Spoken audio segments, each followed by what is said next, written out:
ቤተክርስቲያን ውስጥ 5 አይነት በሽተኛ ነው ያለ። የመጀመሪያዎቹ በሽተኞች እነማን ናቸው? ወንዶች። በሽታቸው ምንድን ነው? ዝሙት። ሴትን ባዩ ቁጥር በዝሙት መነደፍ ማለት ነው። ይሄ በሽታ የወንዶች ችግር ነው ይባላል። አይቶ መውደቅ፣ አይቶ መመኘት። ሁለተኞቹ በሽተኞች እነማን ናቸው? ሴቶች። የእነሱ በሽታቸው ምንድን ነው? ትውዝፍት፣ ጌጥ ማብዛት ማለት ነው። ጌጥ ማብዛት፣ ይሄ ደግሞ የእነሱ በሽታ ነው። አሁን ምንም የጆሮ ጌጥ አልበቃቸው ብሎ ያፍንጫ ጀምረዋል። በጣም እኮ የሚገርም እኮ ነው። እንደዚያ ማለት ይሄ ትውዝፍት፣ ይሄ የሴቶች በሽታቸው ነው፣ ደውያቸው ነው። እነሱ የማጌጥ በሽታ አላቸው። ያጌጡትን እያዩ ደግሞ የወንዶች የምን በሽታ አለባቸው? የዝሙት በሽታ አለባቸው። ሰይጣን እያስተባበረ አድርጎ እንደሚያጠፋና እያዩት። ቀጥሎ ሶስተኞቹ በሽተኞች እነማን ናቸው?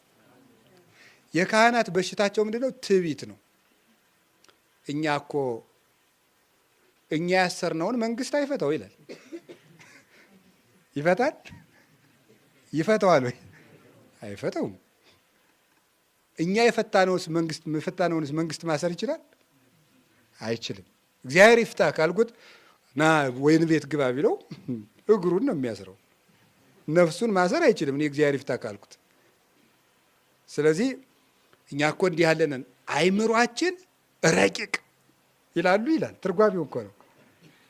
እግዚአብሔርን የሚያሰላስል ስለ እግዚአብሔር የሚያስብ ስለ እግዚአብሔር የሚናገር ስልጣናችን ምጡቅ ይላል።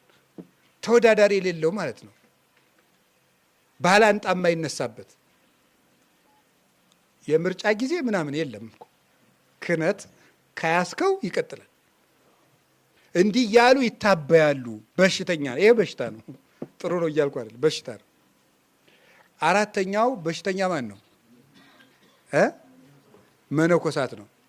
የመነኮሳት በሽታቸው ደግሞ ምንድነው? ስስት ነው። ስስት ማለት ምንድን ነው? መነኩሴ ዝም ብሎ ያየውን ዕቃ ሁሉ ስጡኝ ማለት ለምን ይመስላችኋል?